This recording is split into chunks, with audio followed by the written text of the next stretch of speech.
Have you ever heard of motion smoothing? Even if you've never heard the term before, there's a good chance you're familiar with the look of it. Suddenly your favorite show looks like it's a home movie and all the actors look just this side of uncanny. Not enough to look totally inhuman, but enough that it's distracting.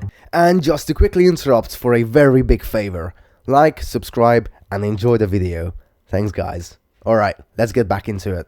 Okay, so to be fair, not all of Avatar 2 looks like it's buffered with artificial frames for the motion smoothing effect. The uncanniness sticks solely to the human cast members, who don't make up the bulk of the movie by any shot, but when they do come around, and they are around for a large chunk of the very long first act, it's hard to be anything but distracted by just how odd everything looks. And for a movie franchise that owes the whole of its notoriety to the fact that it lives on the absolute bleeding edge of visual technology, this is a rough way to kick things off. And things regrettably stay pretty rough. Even once the human actor's uncanniness dissipates, it never fully goes away, but it does become less pronounced the fewer live action scenes there are. The bizarrely uneven visual effects start to become more and more prominent. Make no mistake, huge chunks of this movie are absolutely gorgeous. Just about all of the water and underwater effects are rendered immaculately, and there is some genuinely incredible animation at work to capture little micro expressions in the acting which makes the Na'vi characters look and feel very real. These moments are just chopped up between other considerably longer and more obtrusive ones that look and feel like they've been torn out of a cutscene of a PS5 game. Sure, PlayStation 5 cutscenes do look very good, but they really don't hold up to the sort of scrutiny they need to withstand when they are both in IMAX and 3D. All told, there's probably a good hour or so of Way of Water that looks and feels like something you'd want to write about. Which wouldn't be a bad ratio if the movie didn't clock in at a whopping 3 hours and 10 minutes long. To make matters worse, that hour of truly stunning visuals is mostly owed to a series of long scenery-chewing montages that carry very little weight in terms of the story or the plot. The movie is at its best when it's pretending to be the prettiest screensaver you've ever seen in your life, and then crumples spectacularly the second it tries to make any of its lovingly rendered blue aliens tell anything that resembles a compelling story. The bulk of Avatar's 2's plots is both figuratively and literally recycled from Avatar 1. The Sky People, or the humans, are coming back to Pandora.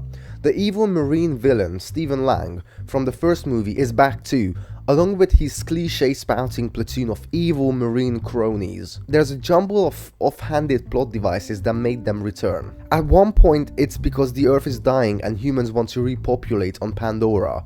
And at another, it's because there's been a new natural resource that humans want to mine.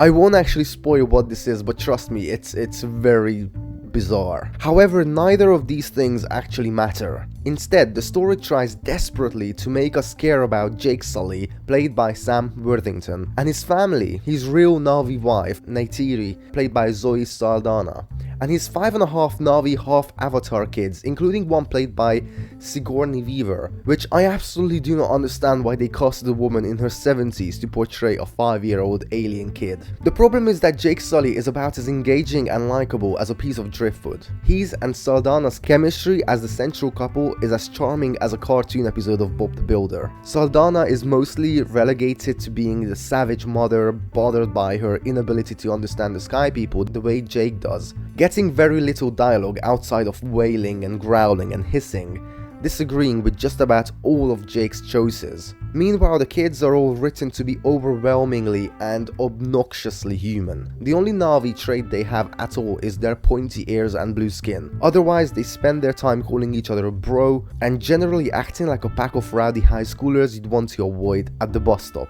This really succeeds in highlighting the fact that Avatar 2 strongly refuses to engage with its dated and frankly bizarre central narrative, where the human oppressor swoops in to save the oppressed indigenous population as a chosen hero, while somehow being better than them at all of their own customs and traditions. Jake has no real character arc to speak of. He treats his kids like a drill sergeant, bosses around native Na'vi like he owns the place, and makes unilateral decisions that Neytiri hates but comes to eventually realize were right all along. The kids too are about as interchangeable and flat as the rest of the movie's characters.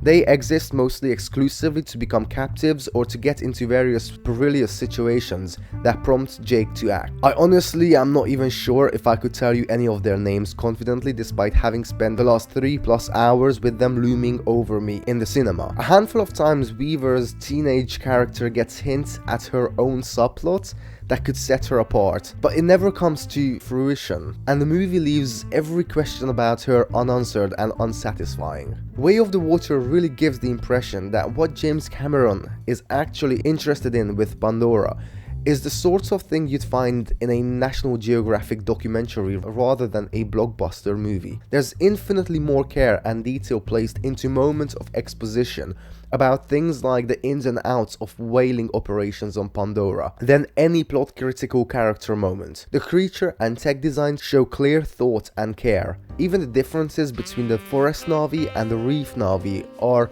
meticulously crafted and are believable. It's just a shame that there's no real story to tell with them, and no real reason to feel invested in them beyond the superficial beauty. With that said, overall, I genuinely think that this sequel to Avatar is a disappointment. The movie itself failed to develop any of its characters in a successful way. The story was a recycled jumble of contradiction. The bad guy was a typical and very Hollywood bad guy, and Jake Sully, the forced hero who has to save everyone, is just not a plot that I'm willing to buy into. I would score Avatar maybe a 6 out of 10. Yes, it's absolutely beautiful, but beyond that, it offers absolutely nothing to the viewer. Listen guys, thank you so much for watching. Like the video if you did, and subscribe to the channel for more awesome videos in the future. Thanks again, and I'll see you in the next one.